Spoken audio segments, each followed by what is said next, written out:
Howdy, my name is Jeff Tevis.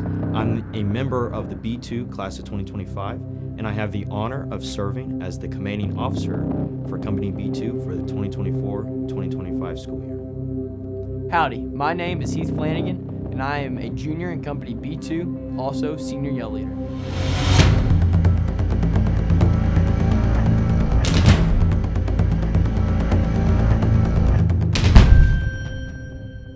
Company B-2 was established in 1959 with the intent and mission of producing officers for the Army and the United States military as a whole.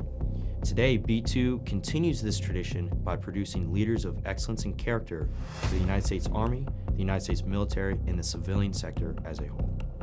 For me, Company B-2 has truly been a transformative experience where I have grown into the leader and man I am today. B-2 serves as a catalyst for excellence and leadership not only in the Corps of Cadets, but also in the university. For example, we are heavily involved in Parsons Mounted Cavalry, Aggie Bonfire, Rudder's Rangers, Ranger Challenge, and RVs, and the list goes on and on. If you are looking for the opportunity to develop yourself into a well-rounded leader of character and grow yourself past what you thought was possible, B-2 is a place for you. Thanks, and gig 'em.